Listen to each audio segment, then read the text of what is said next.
할렐루야. 우리 화면으로 또 영상예배에 참여한 우리 성도님들 주님의 이름으로 환영하고 축복합니다. 오늘은 성탄주일입니다. 그리고 돌아오는 금요일 또 성탄절인데 우리 화면이지만 우리 성도님들 우리 이렇게 인사합시다. 메리 크리스마스.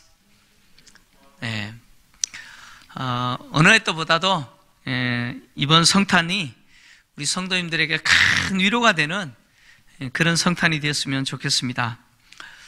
성탄 주일임에도 불구하고 우리 성도님들이 함께 모여서 오신 주님을 기뻐하고 예배를 드려야 되는데, 안타깝게도 코로나가 무섭게 확산되는 관계로 또 영상으로 이렇게 예배를 드리지만, 하나님은 흩어져서 예배를 드리는 우리의 예배도 기쁘게 받으실 줄 믿습니다. 특히 이 성탄 예배가 우리 성도님들에게 큰 위로가 되는 그런 예배가 되기를 바라고, 또 예배의 현장에 우리 임마누엘로 오신 하나님이 그곳에 함께 하시기를 축원합니다.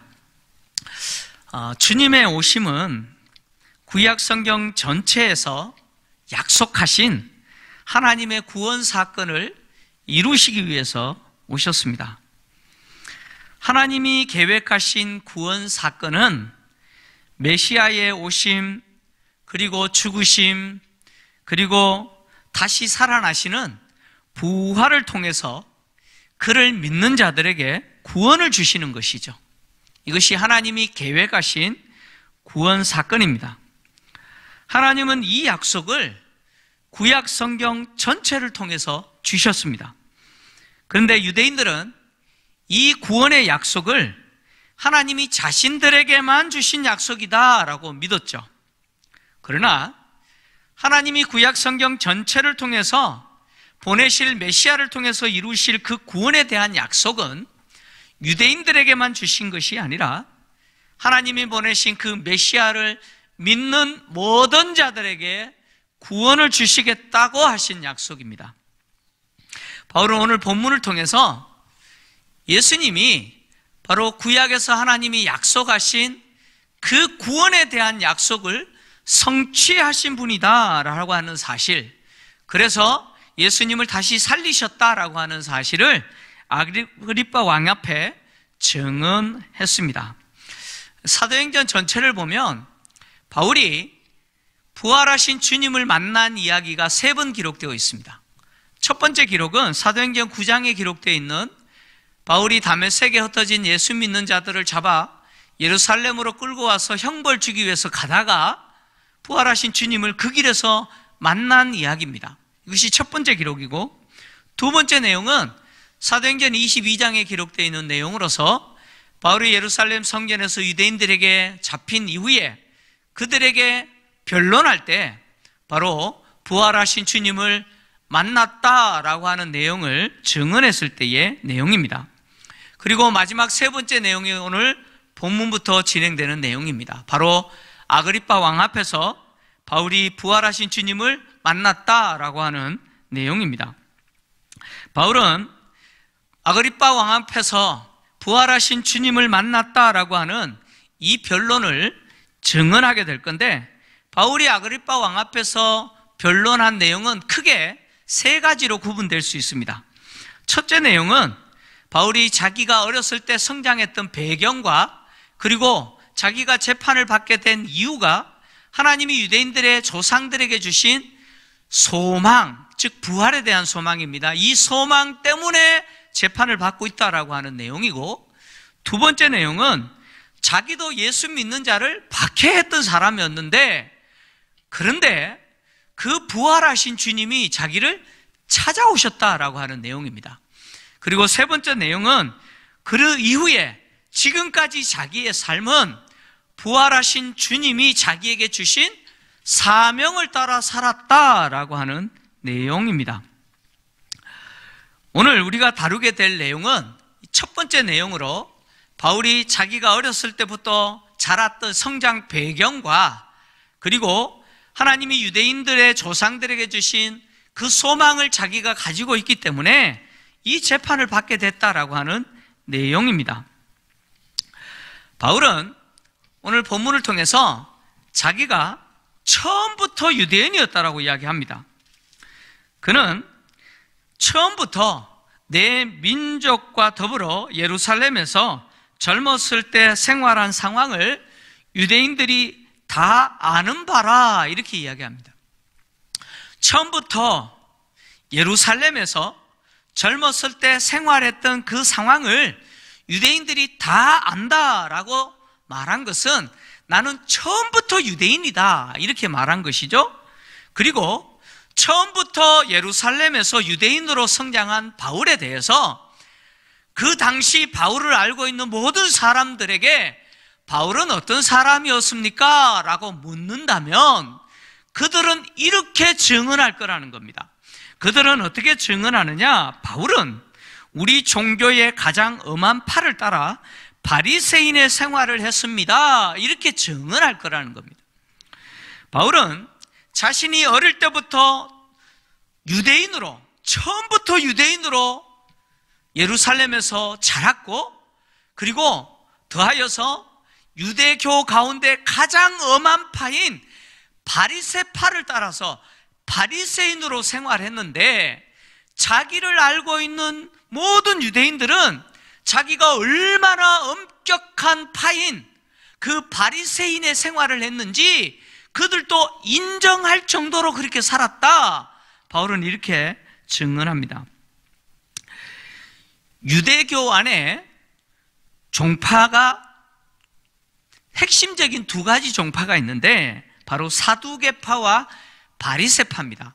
유대교 안에 있는 핵심적인 두 종파가 바로 사두개파와 바리새파인데, 사두개파는 제사장 그룹을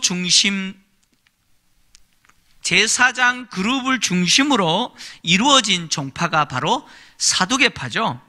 반면에 바리새파는요,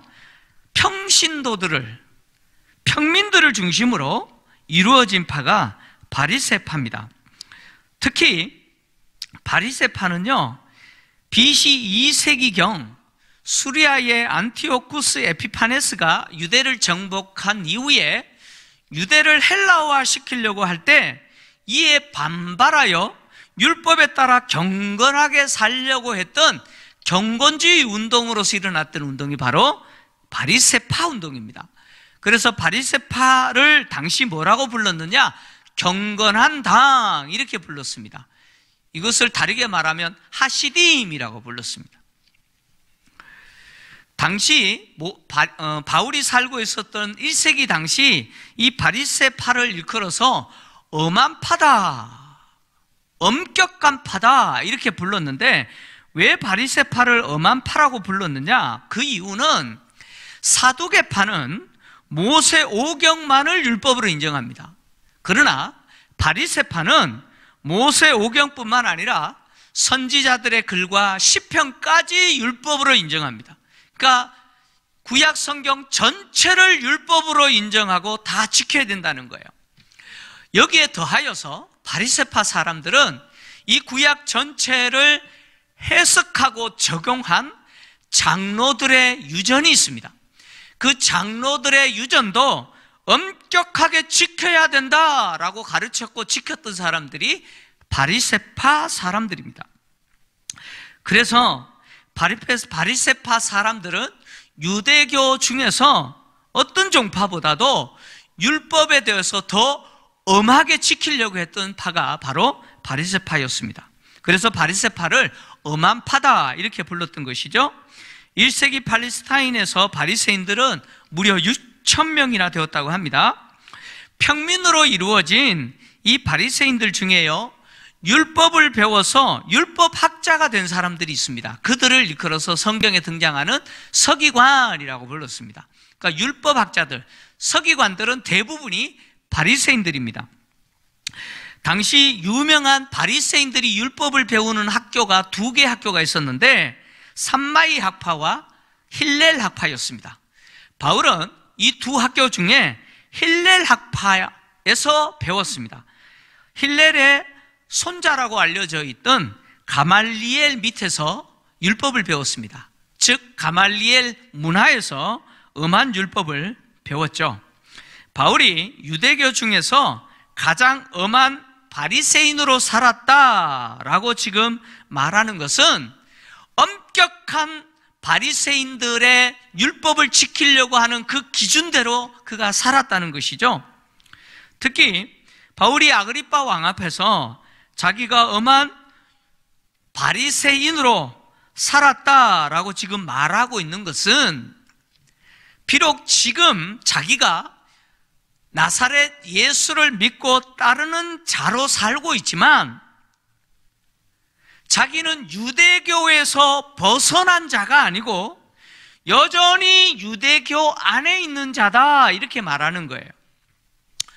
바울이 엄한 바리새인으로 살았다라고 말하는 것은 자기가 지금 예수를 믿고 예수를 따르지만 유대교에서 벗어난 자가 아니고 여전히 유대교 안에 내가 있다라고 지금 말하고 있는 것이죠.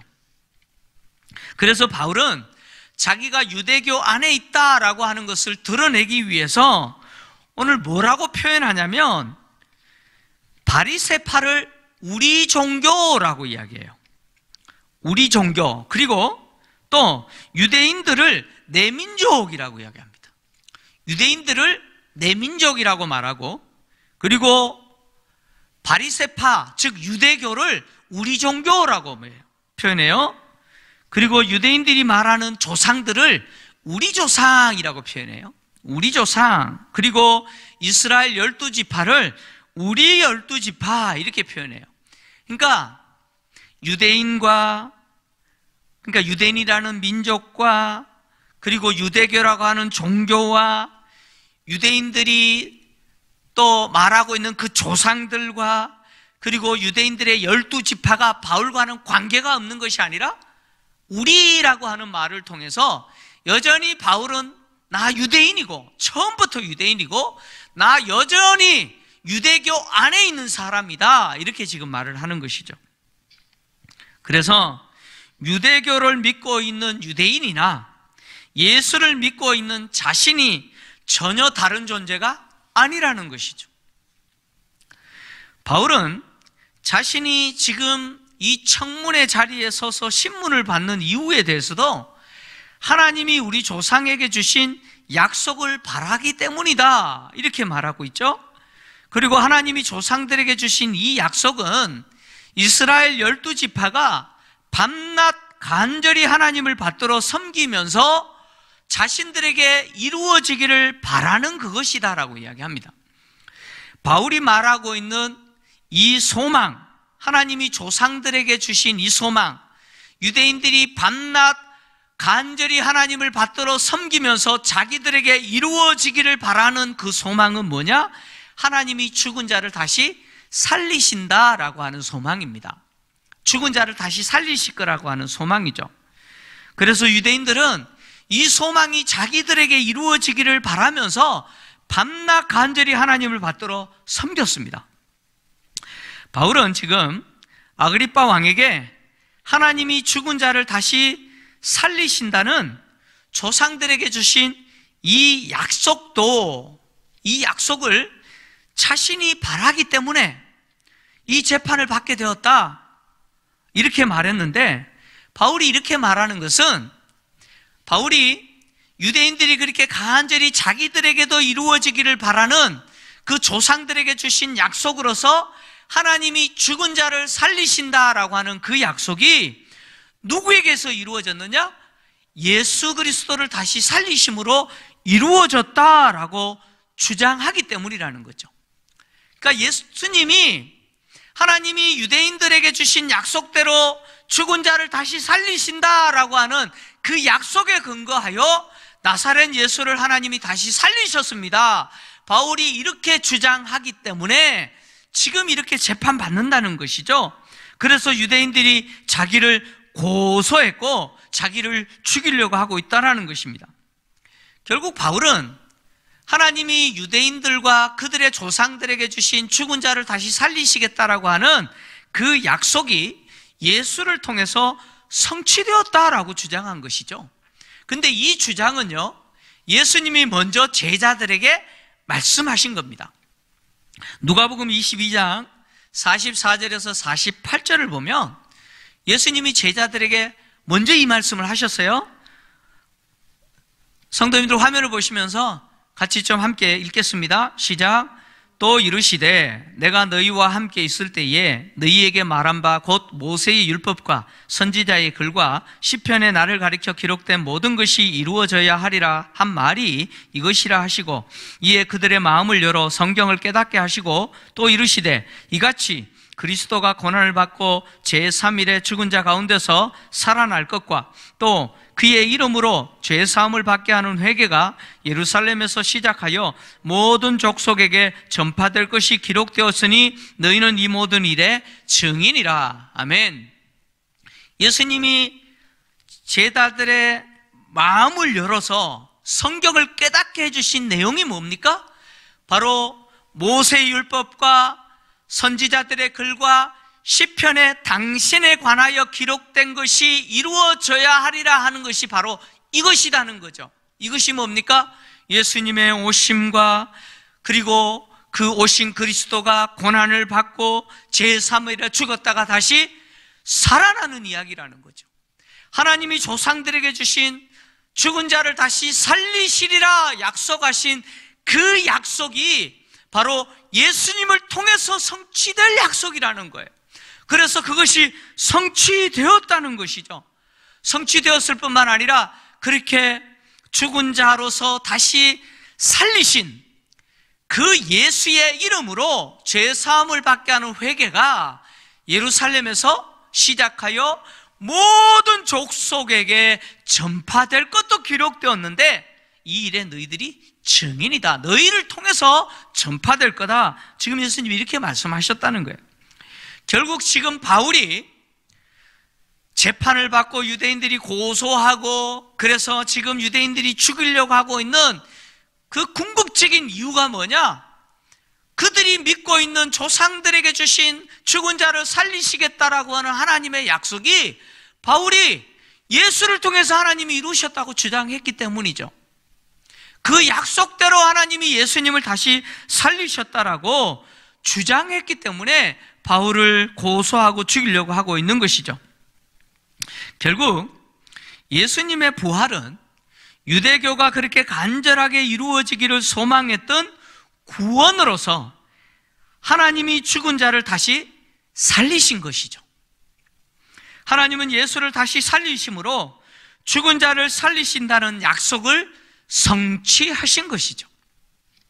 하지만 유대인들은 밤낮 하나님을 간절히 받들어 섬기면서 자신들을 죽음에서 다시 살려주시기를 간절히 바랐지만, 즉 하나님이 자기들은 다시 살려주시기를 간절히 바랐지만 실제로 하나님이 그 약속대로 죽었던 나사렛 예수를 다시 살리셨다라고 하는 것은 믿지 않았다는 것이죠. 그래서 하나님이 예수를 다시 살리셨다라고 주장하는 바울을 고소한 것이죠. 유대인들은 하나님이 자기들은 다시 살리신다라고 하는 것을 믿으면서 정작 그 약속대로 예수를 다시 살리셨다라고 하는 것은 못 믿는 거예요. 못 믿는 거예요. 유대인들의 이 모습은요, 어떻게 보면 참 모순되죠. 모순됩니다.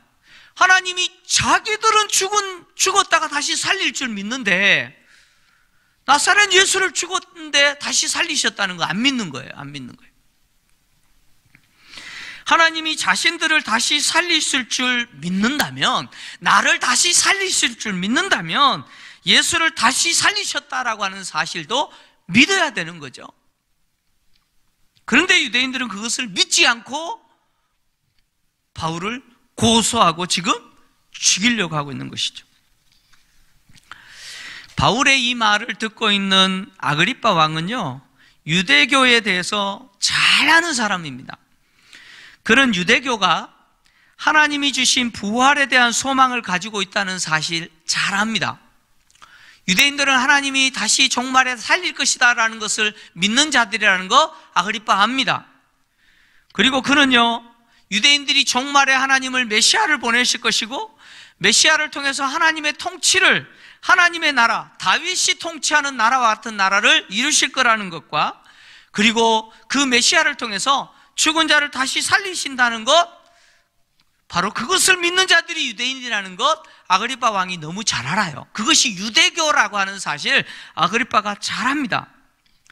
이렇게 유대교에 대해서 잘 아는 아그리빠에게 바울은 아그리빠 왕이 알고 있는 그대로 하나님이 약속하신 그 약속대로 죽은 자를 살리셨는데, 그 살리신 자가 누구라는 이야기예요? 나사렛 예수다라고 지금 말하고 있는 것이죠. 그리고 유대인들이 종말에 메시아를 보내실 거다라고 믿고 있는데, 바로 그 믿음대로 하나님이 구원자로서 보내신 메시아, 바로 그가 누구냐? 죽었다가 다시 살리신, 하나님이 다시 살리신 나사렛 예수, 그분이 메시아다 라고 지금 바울이 증언하고 있는 것이죠.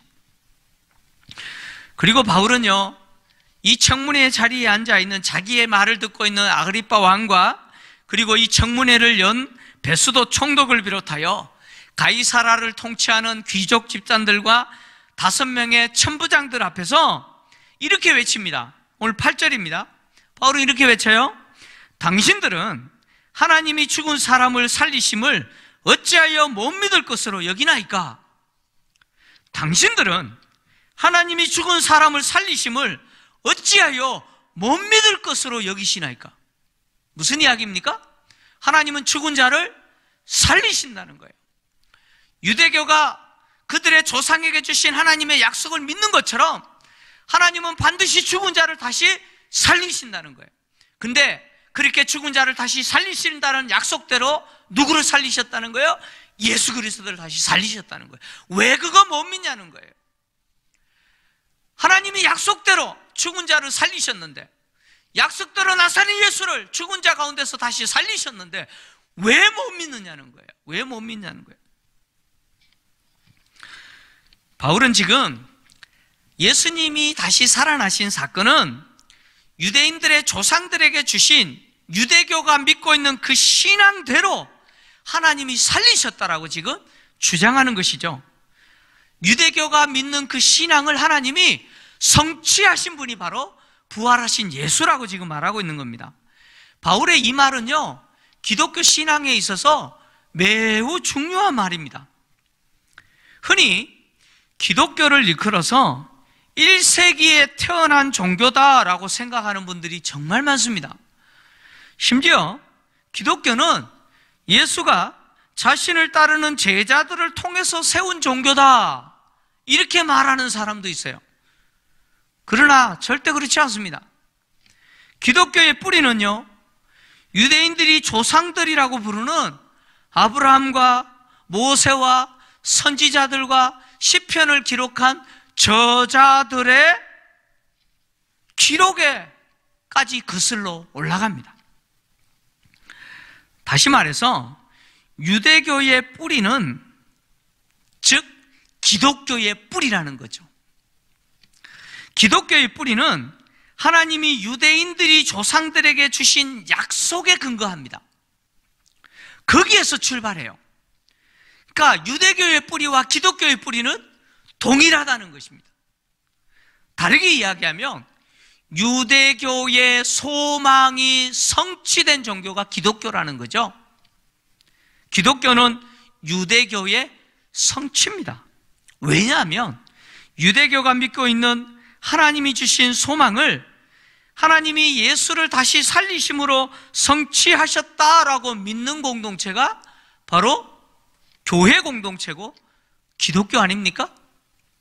그래서 기독교는 유대교의 성취입니다. 예수님은 유대인들이 그렇게 기다렸던 구원으로서 속량을 이루시기 위해서 오신 분이죠. 예수님이 오신 것은 유대인들이 그렇게 기다리는 구원을 이루시기 위해서 오신 것이죠. 유대인들은 그 구원을 간절히 바라면서, 자신들에게 이루어지기를 간절히 바라면서 밤낮 간절히 하나님을 받들어 섬겼지 않습니까? 이런 유대인들의 모습을 보여주는 모델이 누가복음 2장에 등장하는 안나라고 하는 선지자입니다. 누가복음 2장 36절에서 38절 보면 이렇게 기록하고 있습니다. 제가 좀 읽어드립니다. 또 아셀 지파 바누엘의 딸 안나라 하는 선지자가 있어 나이가 매우 많았더라. 그가 결혼한 후 7해 동안 남편과 함께 살다가 과부가 되고 84세가 되었더라. 이 사람이 성전을 떠나지 아니하고 주야로 금식하며 기도함으로 섬기더니 마침 이때에 나와서 하나님께 감사하고 예루살렘의 속량을 바라는 모든 사람에게 그에 대하여 말하니라. 예수님이 난 지 8일 만에 할례를 행하려고 예루살렘의 성전을 방문했을 때 이 안나라고 하는 선지자가 마침내 주님을 만났다는 거예요. 아기 예수님을 만나고 이 아기 예수님이 누군지에 대해서 증언했는데 그 내용이 바로 이 내용이에요. 그는 오랫동안 과부가 되어서 성전을 떠나지 아니하고 밤낮 주야로 금식하며 하나님을 섬겼습니다. 무엇을 바라면서요? 이스라엘의 속량을 바라면서, 이스라엘의 구원을 바라면서 밤낮 성전을 떠나지 아니하고 금식하며 기도하며 하나님을 섬겼는데 마침 이때에 아기 예수를 만났어요. 아기 예수님을 만나고 그는 하나님께 감사하면서 예루살렘의 속량을 바라는 모든 자들에게 이 아기 예수가 누군지 증언했습니다. 아기 예수는 누굽니까? 바로 유대인들이 그렇게 간절히 바랬던 하나님의 구원을 이루시기 위해서 오신 분이죠. 성탄을 앞두고 우리에게 오신 예수님은요, 하나님이 우리가 믿는 그 믿음의 조상들, 우리가 알고 있는 믿음의 조상들과 선지자들을 통해서 약속하신 이스라엘의 속량, 죽은 자를 다시 살리시겠다라고 하는 그 약속을 성취하시기 위해서 오신 날이 바로 성탄절이죠. 그래서 누구든지 예수 그리스도 안에 있는 자에게는 어떤 약속이 복으로 주어지느냐? 다시 살아날 거다라고 하는 이 약속이 복으로 주어집니다. 주님은요, 자신을 믿는 자는 반드시 다시 살아날 거라고 선언하셨습니다. 요한복음 6장 39절에서 40절 말씀인데요, 우리 성도님들 같이 화면을 보면서 같이 읽겠습니다. 시작. 나를 보내신 이의 뜻은 내게 주신 자 중에 내가 하나도 잃어버리지 아니하고 마지막 날에 다시 살리는 이것이니라. 내 아버지의 뜻은 아들을 보고 믿는 자마다 영생을 얻는 이것이니 마지막 날에 내가 이를 다시 살리리라 하시니라. 아멘. 성도 여러분, 이 말씀 믿습니까? 아멘입니까? 주님은 분명히 이야기하십니다. 하나님이 나를 보내셨는데, 성탄이죠? 하나님이 나를 보내셨는데 나는 그 보내신 하나님 아버지의 뜻을 행하는데 그 뜻이 뭐냐? 내게 주신 자, 하나님이 내게 주신 자 중에 하나도 잃어버리지 않고 마지막 날에 다시 살리는 것이다. 내 아버지의 뜻은 아들을 보고 믿는 자마다 영생을 얻는 것인데 나는 마지막 날에 이를 다시 살리리라. 즉 예수 믿는 자들을 다시 살리시는 것이 주님이 이 땅에 오신 목적이라는 것입니다. 주님이 인간의 몸을 입으시고 아기로 이 땅에 태어나신 성탄은요, 하나님이 우리에게 약속하신 대로 죽은 자를 다시 살리시겠다라고 하시는 이 약속을 성취하시기 위해서 오신 것이죠. 그래서 예수 그리스도를 다시 살리시고 그 다시 살아나신 예수 그리스도를 믿는 자를 예수 그리스도 안에서 다시 살도록 영원히 사는 복을 누리도록 하시기 위해서 주님이 오신 날이 성탄입니다. 성탄은요, 영원한 죽음의 저주에 갇힌 우리를 다시 살리시기 위해서 하나님의 아들이 사람이 되어 오신 날입니다. 성탄이 없었다면, 한번 생각해 보세요. 성탄이 없었다면 하나님이 죽은 자를 다시 살리신다는 이 약속도 이루어지지 않았습니다.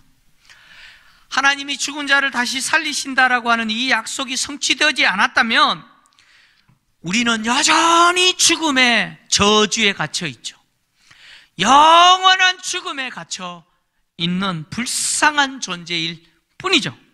그러나 성탄이 있기 때문에, 역사 현장에서 주님이 실제로 인간의 몸을 입고 오신 성탄이 있었기 때문에, 그리고 그 성탄을 통해서 주님이 오셨고 십자가에 우리의 죄를 대신하여서 죽으시는 죽음의 사건이 있었고, 그리고 약속하신 대로 하나님이 죽으신 예수님을 다시 살리셨기 때문에, 그 은혜의 근거에서, 그 구원 사건의 근거에서 예수를 믿는 우리도 영원히 사는 복, 다시 살아나는 복을 누리게 된 줄 믿습니다.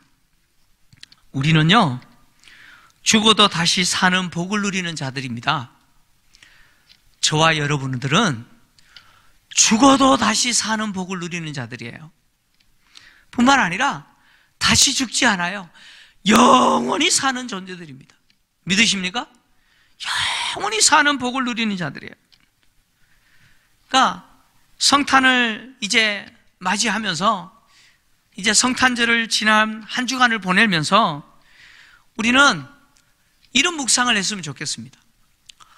주님이 오신 것이 바로 구약 성경 전체를 통해서 나를 다시 살리시기 위해서, 그 약속을 성취하시기 위해서 오셨다라고 하는 사실을 한번 묵상해 보십시오.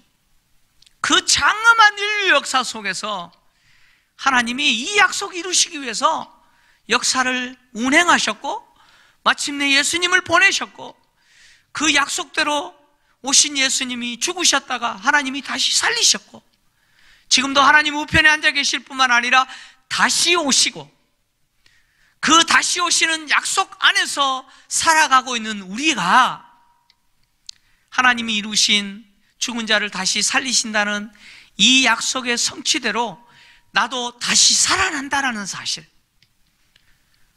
그리고 영원히 살게 될 거라고 하는 이 사실을 묵상하시면서 오랜 코로나 기간 동안 참 힘들고 참 얼마나 고통스러운 시간을 우리가 보내고 있습니까? 그러나 이 약속의 말씀이, 하나님이 예수님의 오심을 통해서 우리에게 이루어지신 다시 살아나고 영원히 살 거라고 하는 이 약속이 얼마나 놀라운 복인지, 이 말씀이 여러분들에게 큰 위로와 그리고 힘이 되기를 주님의 이름으로 축원합니다.